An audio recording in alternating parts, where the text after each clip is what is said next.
Hello friends, welcome to Harshada classes. Friends, आज मैं UP DElEd first semester के गणित शिक्षण विषय से प्रतिशत चैप्टर के बहुत ही इंपॉर्टेंट क्वेश्चंस को लेकर के हाजिर हुई हूं और सभी क्वेश्चन आपकी परीक्षा के लिए रामबाण साबित होंगे, तो बिल्कुल आप लोग ध्यान से समझें एक एक प्रश्न को। चलिए स्टार्ट करते हैं। क्वेश्चन नंबर 1 है, प्रवीण ने गणित के प्रथम परख में 25 में से 22 अंक तथा द्वितीय परख में 20 में से 17 अंक प्राप्त किए। प्रवीण ने किस परख में अधिक अंक प्राप्त किए? तो देखिए किस प्रकार से इस प्रश्न को सॉल्व करेंगे। सबसे पहले हम लिख सकते हैं कि प्रथम परख में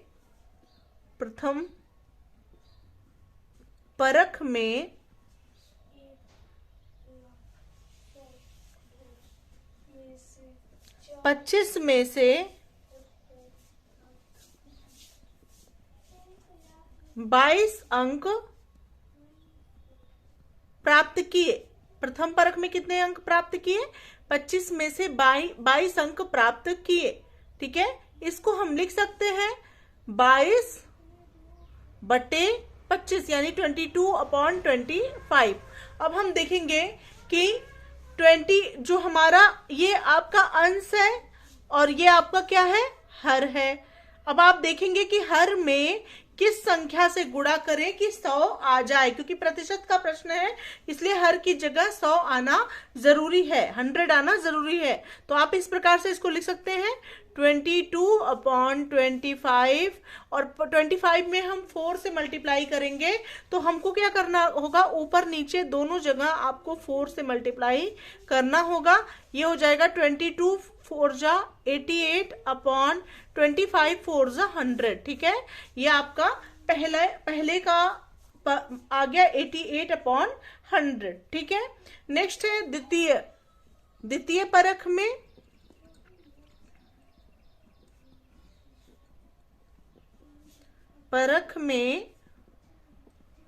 20 में से 17 अंक प्राप्त किए। ठीक है, इसको आप किस प्रकार से लिख सकते हैं 17/20 मतलब 20 में से 17 अंक। जैसे आप लोग परीक्षा में देखे होंगे जो पूर्णांक जो अंक का मतलब फुल मार्क्स होता है, मीन्स जितने नंबर का पेपर होता है, जैसे कि आपका 25 अंक का मैथ्स का पेपर होगा डीएलएड प्रथम सेमेस्टर में, तो 25 में से कितना अंक प्राप्त किया, 22 अंक प्राप्त किया। और द्वितीय परख में 20 में से 17 अंक, अगर 20 अंक का होता, वो पूरा पूर्णांक 20 अंकों का होता तो 20 में से 17 अंक प्राप्त किए। तो यहाँ पर हम क्या करेंगे, 20 में किस संख्या से मल्टीप्लाई करें कि आपका 100 आ जाए। तो 20 पंचे 100 आपका होता है 5 जा 25 जा 100। तो आप 5 से ऊपर वाले नंबर में और 5 से नीचे वाले नंबर में आप मल्टीप्लाई करेंगे। ये 17 5 जा हो जाएगा आपका 85/25 जा 100। ठीक है, अब आप यहाँ पर देख सकते हैं इन दोनों में कंपेयर करेंगे तो कंपेयर करने में आप देखिए यहाँ पे बेस सेम है दोनों का, मतलब ये सब दोनों में 100 ही है। तो आप यहाँ पर निकाल सकते हैं कि कौन सा ज्यादा है किससे। तो यहाँ पर आप लिख सकते हैं कि इसलिए 88/100 इज ग्रेटर देन 85/100। ठीक है, 88/100, 88 बड़ा है ना 85 से, तो 88/100 इज ग्रेटर देन 85/100। इसलिए प्रवीण ने किस परख में अधिक अंक प्राप्त किए? इसलिए प्रवीण ने प्रथम परख में अधिक अंक प्राप्त किए।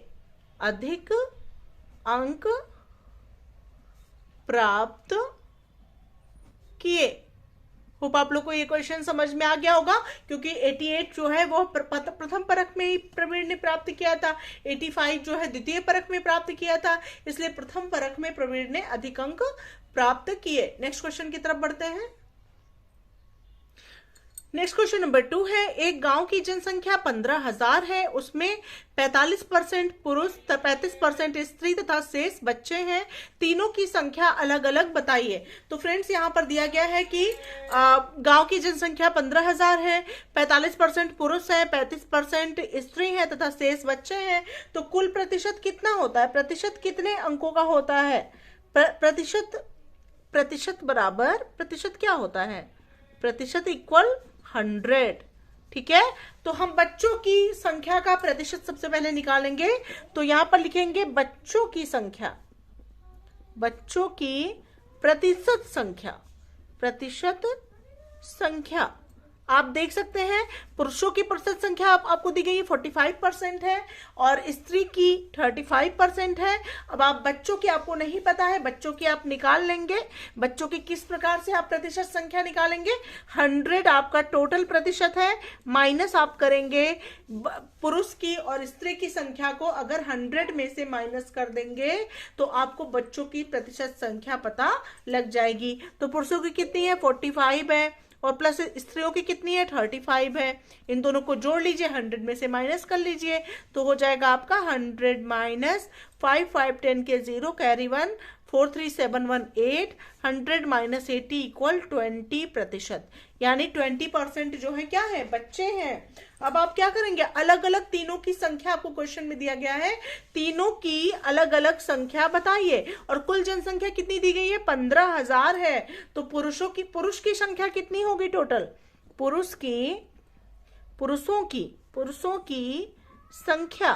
पुरुषों की संख्या कितनी होगी आपकी? 15,000। और कितना प्रतिशत है पुरुषों का? 45% है। पुरुषों का प्रतिशत कितना है? 45% है। तो 15,000 का 45% पुरुष है, तो 45/100। ये 0 0 0 0 कैंसिल हो गया। 45 और 15 को जब आप मल्टीप्लाई करेंगे तो आपका आ जाएगा 675 और आगे एक 0 है तो यहाँ 0 बढ़ा दीजिए। 6,750 पुरुषों की संख्या होगी। अब क्या है? आपका है महिलाओं की संख्या, महिलाओं या स्त्रियों, महिला या स्त्री एक ही होता है। महिलाओं की संख्या कितनी प्रतिशत है? 35% है। क्वेश्चन में आपके दिया गया है 35% जो है स्त्री है, तो यहाँ पे 35% जब स्त्री है तो महिलाओं की संख्या कितनी हो जाएगी? 15,000 का 35/100। अब ये 0 0 0 0 आपका कैंसिल हो गया। 15 से 35 को आप मल्टीप्लाई कर लीजिए तो ये हो जाएगा 5,250 जो है महिलाएं हो गई। अब की किसकी संख्या आपको निकालनी है? बच्चों की संख्या।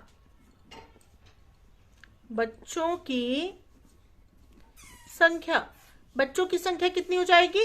15,000 का कितना प्रतिशत बच्चे हैं? 20%। तो 20/100। ये 0 0 हो गया, 0 0 कैंसिल हो गया। ये आपका आ जाएगा 3,000 बच्चे हैं। तो इस तरह से आप देख सकते हैं अलग अलग संख्या तीनों की आ गई है। पुरुषों की संख्या 6,750 है, महिलाओं की संख्या 5,250 है और बच्चों की संख्या 3,000 है। तो इस प्रकार से होप आप लोग को ये क्वेश्चन भी समझ में आ गया होगा। बढ़ते हैं नेक्स्ट क्वेश्चन की तरफ। अब आते हैं नेक्स्ट क्वेश्चन नंबर 3 की तरफ। नेक्स्ट क्वेश्चन नंबर 3 है, प्रतिशत को भिन्न में बदलिए। तो पहला है 10%, दूसरा है 20%, तीसरा है 40% और चौथा है 5%। इस प्रकार से इसको भिन्न में कैसे बदलेंगे? तो 10% को आप लिख सकते हैं, 10% को 10/100, 10/100। ये 0 से ये 0 कट गया, इज इक्वल टू हो जाएगा 1/10। अगला है 20%, तो 20% को आप लिख सकते हैं 20/100 और ये 0 से ये 0 कट गया, 2 1 जा 2, 2 5 जा 10, ये हो जाएगा आपका 1/5।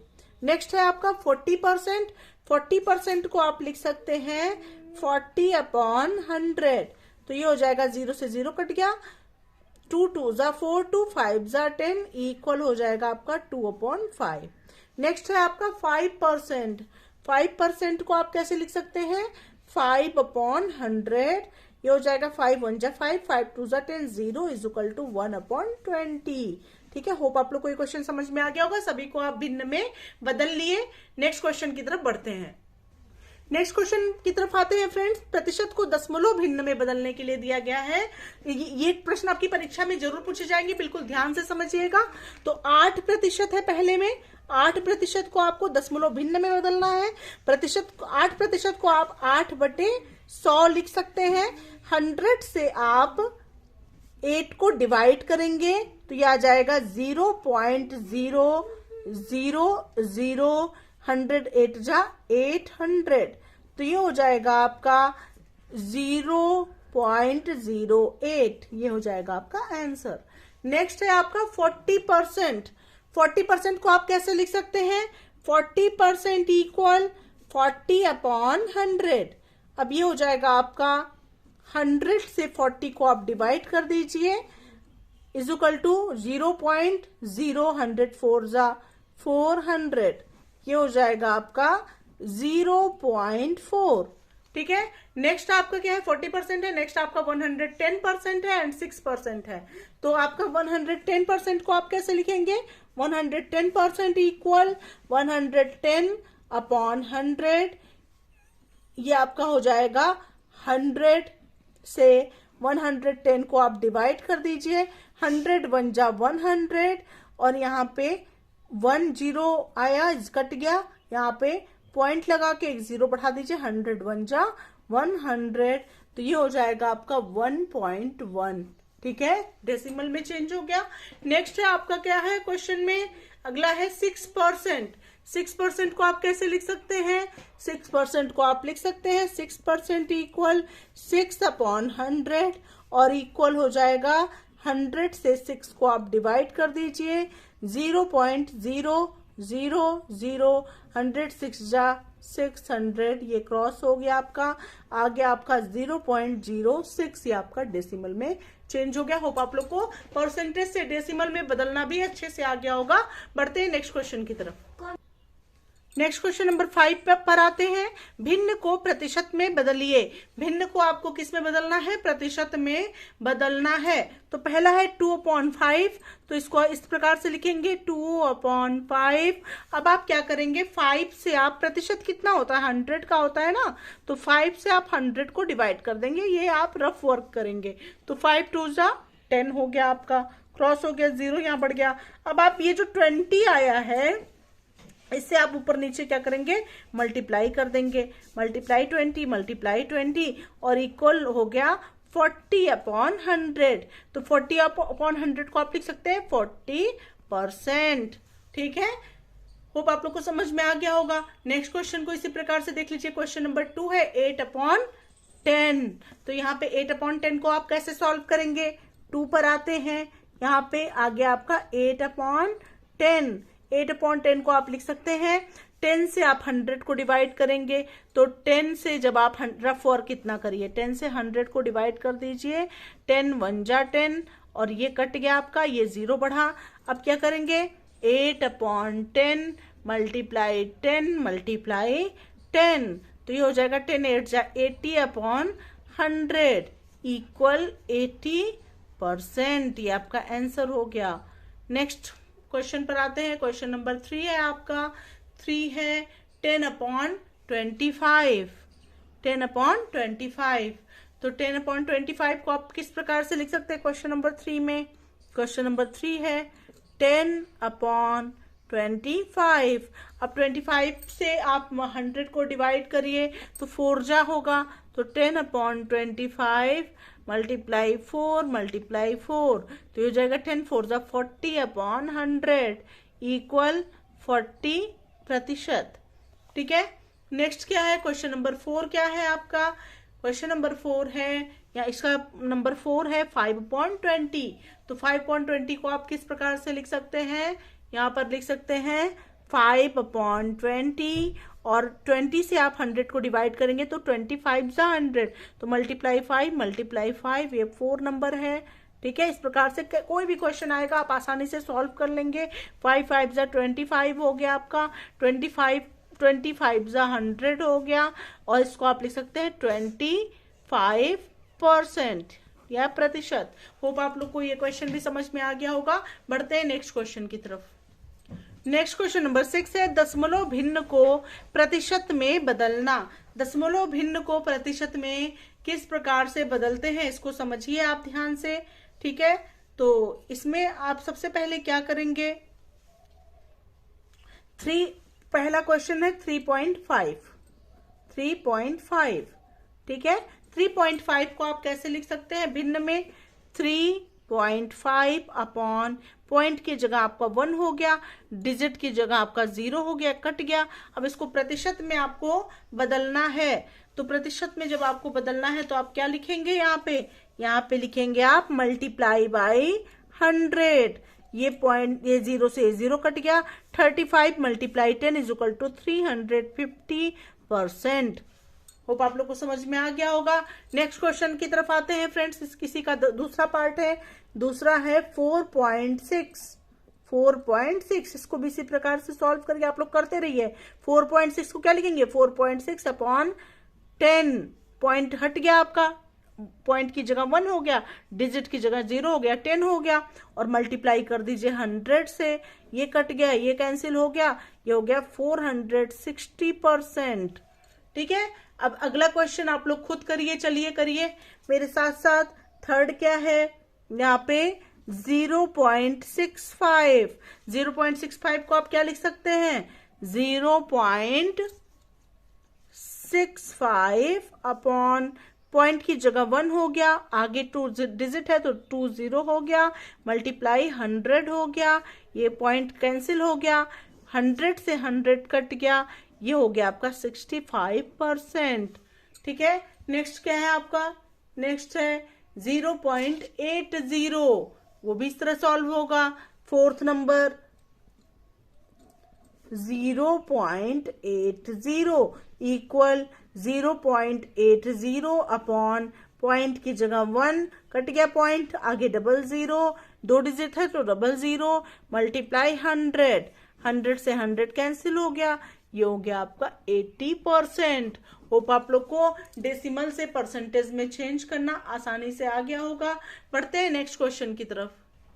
नेक्स्ट क्वेश्चन नंबर 7 है, कुणाल अपनी मासिक आय का 14% धन बचत खाते में जमा कराता है। यदि कुणाल की मासिक आय 9,000 रुपए है तो बताओ वह कितनी राशि बचत खाते में जमा कराता है। तो कुणाल की मासिक आय कितनी है, मंथली इनकम कुणाल की कितनी है, मासिक आय है आपका 9,000 रुपीज, 9,000 रुपए, और 9,000 रुपए का 14% धन जो है वह बचत खाते में जमा कराता है। ठीक है, तो आपको क्या निकालना है, आपको कितनी राशि वह बचत खाते में जमा कराता है। तो कितनी राशि वह बचत खाते में जमा कराता है, 9,000 का 14% यानी 9,000 गुणे 14/100, ये 0 कैंसिल, ये 0 कैंसिल, ये आपका हो जाएगा 49 हो जाएगा 126, और आगे एक 0 ये वाला बढ़ जाएगा 1260 रुपए। वह हर महीने 9,000 रुपए कमाता है तो 1260 रुपए हर महीने वह सेविंग अकाउंट में यानी बचत खाते में जमा कराता है। यही आपका आंसर हो गया। बढ़ते हैं अगले प्रश्न की तरफ। नेक्स्ट क्वेश्चन नंबर 8 है, अनीता के बगीचे में कुल 1200 पेड़ हैं, जिनमें से 35% आम के व शेष अन्य फलों के पेड़ हैं। बताओ बगीचे में अन्य फलों के कितने पेड़ हैं। तो कुल पेड़ कितने हैं अनीता के बगीचे में, कुल पेड़ों की संख्या, कुल पेड़ों की संख्या बराबर है 1200। ठीक है, और इसमें 35% आम के पेड़ हैं, तो आम के पेड़ों की संख्या कितनी हो जाएगी, 35% को आप नंबर्स में चेंज करिए, आम के कुल पेड़ कितने हो जाएंगे, पेड़ बराबर 1200 का जो है 35% है ना, आम के पेड़ हैं। तो यहाँ पे ये क्वेश्चन में ही दिया गया है, तो इसको सॉल्व कर लीजिए, 1200 और गुणे 35/100 यानी 35/100, 0 से 0 आपका कैंसिल, 0 से 0 आपका कैंसिल, 35 मल्टीप्लाई आप 12 करेंगे तो आपका आ जाएगा 420। मतलब आम के पेड़ कितने हैं, 1200 में से 420 पेड़ जो हैं वह आम के पेड़ हैं। तो कुल अन्य फलों के कितने पेड़ हैं यही पूछा गया है। तो अन्य फलों के पेड़ बराबर अन्य फलों के पेड़ बराबर हो जाएंगे कुल पेड़ कितने हैं 1200 माइनस आम के पेड़ हैं 420। अब इसको माइनस कर दीजिए तो अन्य फलों के पेड़ आ जाएंगे, ये हो जाएंगे 780 पेड़। ठीक है, अन्य फलों के पेड़ कितने होंगे 780 पेड़ होंगे, यही आपका आंसर हो जाएगा। बढ़ते हैं नेक्स्ट क्वेश्चन की तरफ। नेक्स्ट क्वेश्चन नंबर 10 है और ये इस वीडियो का लास्ट क्वेश्चन है। 15% क्वेश्चन मार्क इक्वल 27 का मान बताओ। तो 15% ऑफ, यहाँ क्वेश्चन मार्क की जगह x इक्वल 27 आप लिख सकते हैं। यहाँ पे आप लिखेंगे 15/100 multiply x equal 27। x equal हो जाएगा 27 मल्टीप्लाई 100/15 और ये हो जाएगा आपका, ये आप कैंसिल करोगे। ठीक है, 3 9 जा 27, 3 5 जा 15, 5 2 जा 10, 0 और ये हो जाएगा x की वैल्यू हो जाएगी 9 2 जा 18 यानी 180। यही आपका आंसर हो जाएगा। होप आप लोग को ये सभी 10 क्वेश्चन बहुत अच्छे समझ में आ गए होंगे। ऐसे ही डेली क्लास के लिए हर्षिता क्लासेस चैनल को सब्सक्राइब करना ना भूलें। अपने सभी दोस्तों सभी मित्रों को यह वीडियो जरूर शेयर करें। मिलते हैं नेक्स्ट वीडियो के साथ, तब तक के लिए thank you so much friends, thanks for watching my video.